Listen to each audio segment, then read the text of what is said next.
Well, good morning, everyone. Hopefully, I have a good connection. So, if you're not able to hear me, please let me know. We're going to try to discuss what I was posting about last night, and that had to do with what would make you not want to file for protection of your family rights. Because a lot of parents are running into problems with attorneys refusing to file them.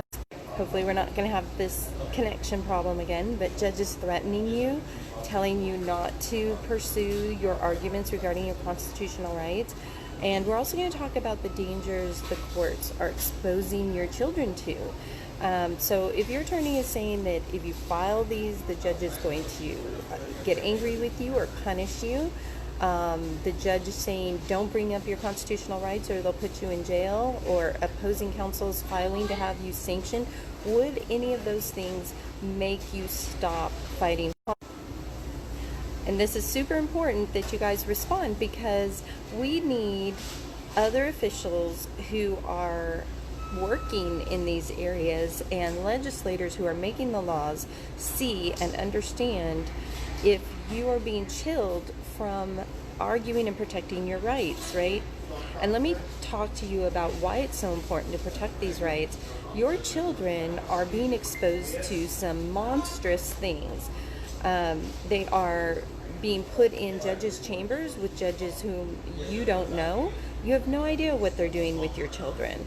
This is no different than Catholic churches with priests. You have state laws that are allowing amicus guardian ad litem's to have complete access to your children, completely alone. No adults present, no parents present, nothing. How is this safe for your children? So if nothing else, you are trying to protect your child from stranger danger. I don't care whether they're claiming they're professionals. Lots of people claim they're professionals, and that a particular court-appointed expert has sexually abused a child. So you as a parent are being placed in a position where you cannot protect your child, whether it be protecting them from acts and behaviors of the other parent isn't even what I'm talking about. You're not able to protect them from the acts and behaviors of the government officials who are charged with protecting your rights to be able to protect your child. So that's the reason a lot are filing these arguments. When your rights are not respected, you can no longer protect your child. And there's nothing worse than going to bed stressed every night, wondering what government appointed official is going to take your child somewhere alone. Maybe some of you guys haven't thought about this because it hasn't happened to you, or you haven't heard about it. So if you guys can hear me, let me know, because I don't see anyone posting that they can hear me. So what would make you not file to protect these rights, right? All these things that I've mentioned have happened. If any of these are going to scare you off, by the way, don't use these motions, because I hear some parents, they complain after they file some of the motions, and then they say, oh my gosh, I got threatened, or now I'm being sanctioned or threatened with sanctions. Well, do you guys really think that these judges and these other attorneys are just going to roll over and go, okay, go ahead and take away the abuse of power that I've been exercising? Go ahead and limit me? Of course not. What government official has ever done that, right?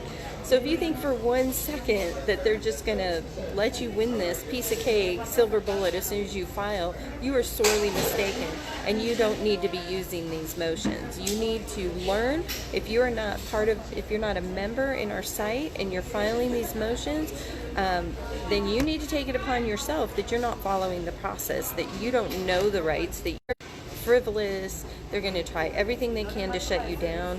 They're going to try to make it harder for the next people behind you to file, because they're going to say, see, that last person, it didn't work for, so you shouldn't bother with that. And then what are you left with? You are left with government abuse. You are left with abuse of power. You are left with judges taking over the rights to your children, placing them in dangerous situations. So if you ask me, it's worth putting up with these threats and whatever retaliatory things that they're going to try to do. They recognize that you are pursuing a claim that extension, modification, or reversal of existing law is necessary. Those are valid claims. Those have merit. You may want to put that in your motion, that you are arguing for extension, modification, or reversal of existing law, and that it's necessary. And one thing that we argue in our motions is that it's lacking the proper procedural protections. They're violating your substantive rights, so they're violating procedural law, due process. Okay, hopefully you can still hear me. I know we're getting interrupted in this feed. I'm not sure how to resolve it. I'm actually inside, so I'm going to try to... Okay, I'm still here. Hopefully you guys are too.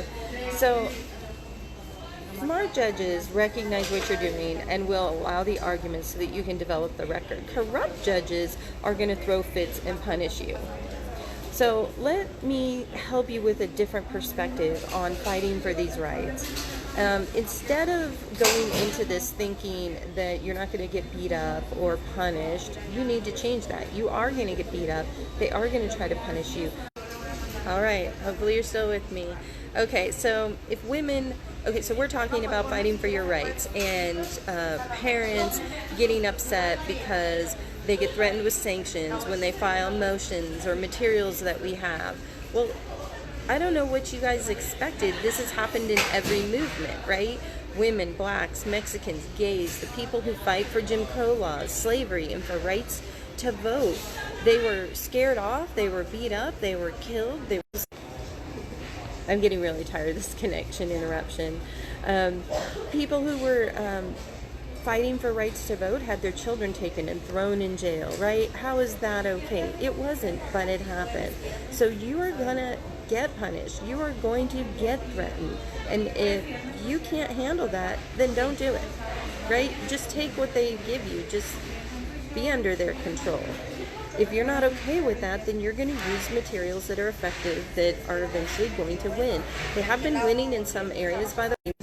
Getting rid of supervised visitation, getting rid of gag orders, getting rid of bad temporary orders and going back to their original orders where they had equal rights. These do work. They just take some finessing, some tweaking for your case. You have to learn about how your rights apply to you. You can't not get the education. You can't just copy a motion, present it, and expect it to do the work on its own. So that's the problem that people are having, is they're half-assed and not really taking the time to do what's necessary to learn how to do this. It's as simple as that. As stressed as you are, movements, people in movements, they had to learn how to conduct themselves sitting at the lunch counters. They had to learn how to tolerate having hot coffee thrown in their face and thrown on their lap and not react back and turn around and punch them in the face, right? The reason they had to do this is because there were narratives out there that were trying to get so that nobody would support their fight for exercising those rights. The people at the lunch counters, they were exercising rights.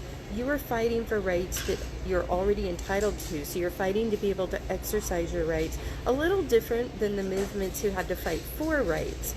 Women, when they didn't have any rights or they couldn't vote, they actually had to fight for rights. Well, other people have already fought for these rights, and the reason you're having so much problem exercising them is because not enough people took the time to learn what their rights were or to care about their rights and fight to exercise them earlier. So now bad precedence has been created. So you're fighting to overturn bad precedents, not unlike slaves. Slaves had to overturn bad precedents.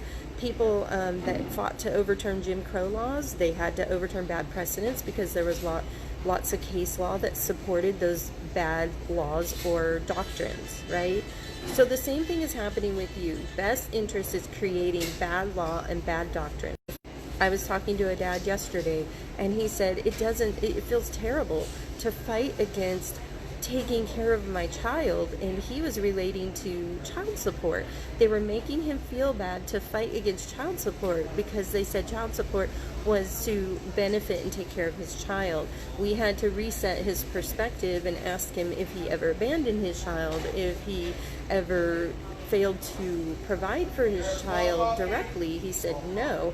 They kicked him out of his house. He lived with his child the first 20 months of Parents are having disabilities created on them. They are taking away your ability to directly support and provide for your child. And then when you fight them trying to steal your money to give it to somebody else is when they try to make you feel bad. Excuse me. And that's when you have to reframe it and reshape your perspective and reset your mindset on it.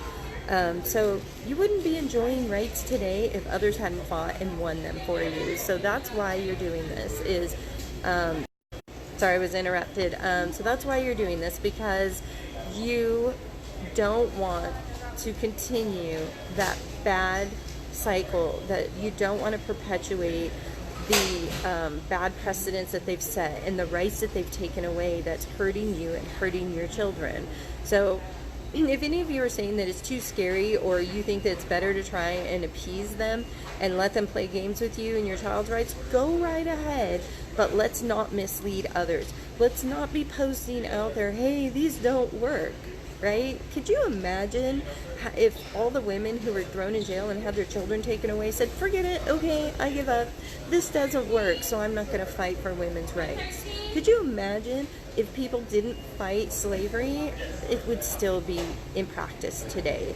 So don't mislead others. Don't post up on our pages or anywhere else, because if you post on our pages and you're misleading, I'm going to take it down. Not because people aren't being sanctioned, but because you're misleading them if you're not continuing to fight and learn how to overcome whatever it is they're let's learn from it. Let's do what we can to overcome as much of it as we can. There may be punishments that we're just going to have to tolerate in order to push these rights through. And, well, the rights that you're entitled to be exercising. So in order to break through their abuse of power and their abuse of authority preventing you from exercising these rights, you're just going to have to tolerate some of this. But there are things we can do on some of it, right? So you can make your pleadings better. You can learn these arguments better. You can address the statutory things that are allowing them to punish you. You can educate others. You can teach others not to make same mistakes that you made, if they truly were mistakes, right? Like, we're not perfect. There are lots of arguments that we change and evolve, which is why our motions have evolved, which is why before we just had declaratory judgment motions, now we have pretrial framing motions. And by the way, you guys, we are not attorneys. We don't practice law. We're not a substitute for attorneys. We are trying to help you, help your attorneys make these fights and arguments. And what's happening now, like opposing counsels are filing for sanctions when your attorney tries to help you. They're trying to get the judge to punish your attorney for trying to help you. And what we find is sometimes these attorneys, most times, they're not taking time to learn these arguments either, so they get scared and they might bail on you and bail out. All the more reason you need to learn this yourself. And by the way, attorneys cannot be sanctioned as frivolous. I don't know if you know this. Pro se litigants can. Now, this is federal, so you have to check your state laws, but in federal, they cannot. So part of protection for you having an attorney is you are protected from some of these things that you aren't otherwise protected from. It seems kind of backwards to me, but the other thing you're not protected from is if you make the same pleadings on the same issues and you're just restating it different ways, that can be considered repetitive and they can kick you out as not having merit and being frivolous for things like that. So you do need to learn more about what is frivolous, what is without merit, what are they considering to qualify for those things. And if they are wrong, then you have ground to stand on.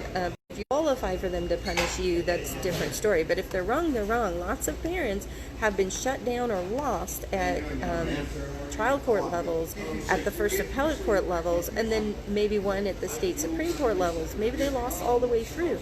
Maybe it took 100 people before they won, like Rosa Parks. She wasn't the first person to get arrested for refusing to move to the back of the bus, was she?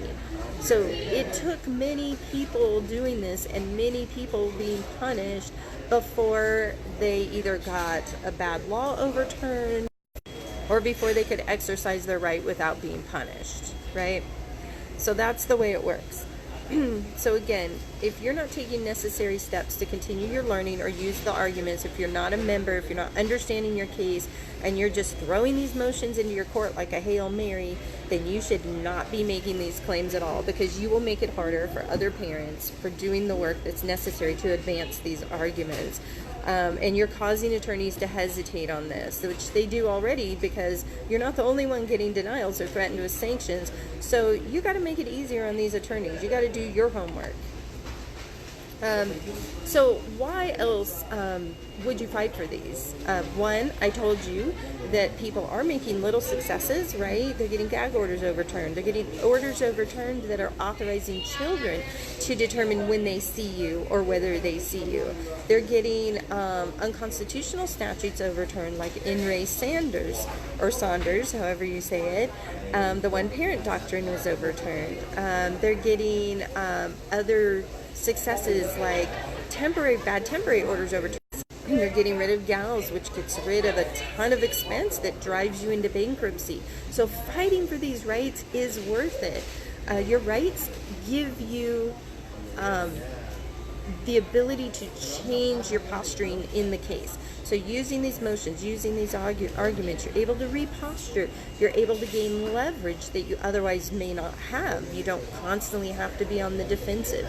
People gain more confidence, and they're able to succeed and sometimes get out of the courts. We've had at least 2 parents in the last 3 weeks be able to get their cases out of the courts, and actually there's a third one working on it right now. So it may be canceling the motions that you filed for modification to get out of the court. It may be getting agreement from the other parent that you couldn't get otherwise, but now that you've postured differently, they decide they want out too.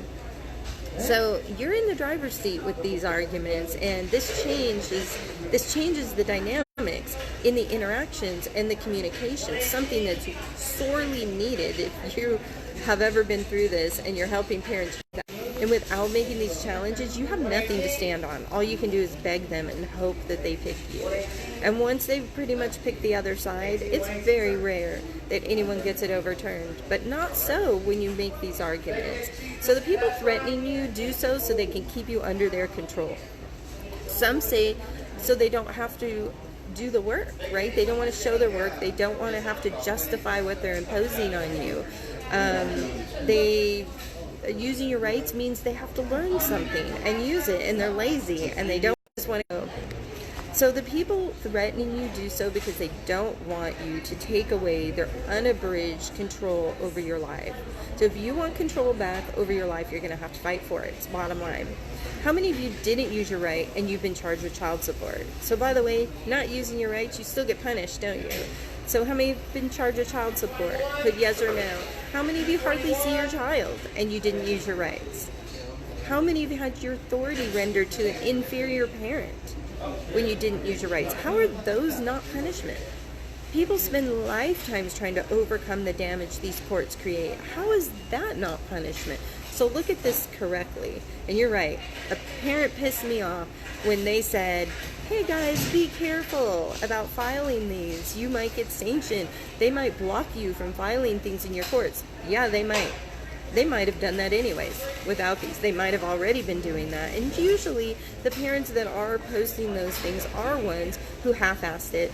They didn't even bother to learn all of the arguments. They claimed they didn't have money to continue to learn it, that they didn't have time, that they couldn't find an attorney to do it for them. If you're not going to take responsibility, don't complain, right? That's where I stand on that. So how many of you no longer have as many rights as you had before you walked through that door. You didn't use your rights, but you still got charged some attorney's fees, or maybe all of them, from the other parent. So using these rights is not changing that. If you're still getting punished, you're still getting punished, right? What using your rights does change is it gives you a solid, effective leg to stand on, a foundation to argue back, more than just saying, hey, I think they used the wrong opinion against me. You won't have a leg to stand on and appeal when you do that. It's very, very hard to overturn a judge's opinion or bias that you asked to use their opinion or bias. You asked them to use their personal preferences and pick one of you. So these rights change that. They change how you're framing your argument, and they give you more to argue as error. If you have to go that far, I'm telling you, some parents don't. Many parents don't. There are lots of people who've used these we don't hear back from again. They get successes and they don't need further help. Now, it may or may not end up being you. Just don't count on it and keep learning, okay? So how many of you got sanctioned because you didn't comply with discovery? You didn't feel it was their business to give them your financials. You didn't feel something was fair. You had pleadings stricken from the record because you didn't give in to something the judge told you to give in to. So they sanction for all kinds of things. So don't just blame it on using your rights, because that will scare people away from the one thing, the only thing that actually protects you and their children. So the courts sanction for all kinds of things, block all kinds of things, but how, unless you force and push for this change, right? Has anything else meaningful regarding rights ever in the history of America changed without a push and without people being punished or threatened for making that push, for challenging leaders and authorities and people who had control over them? So just ask yourself about that. So if anyone wants to ask a question, let me know. I'm going to have to jump off here, but you can. But please do get a membership. It's at fixedfamilycourts.com/membership, and help others make progress in this area. If you're teaching others, we've got lots of materials in there for you to teach others. And thank you to everyone who is standing strong and who are making a difference in this, and everyone who's doing their best to try to use these. And we will never knock you for doing your best trying to use these. The people that we get upset with are the ones who complain and half-assed it, and didn't keep trying to figure out what else they could do and keep trying to figure out solutions. Some people file RICO suits.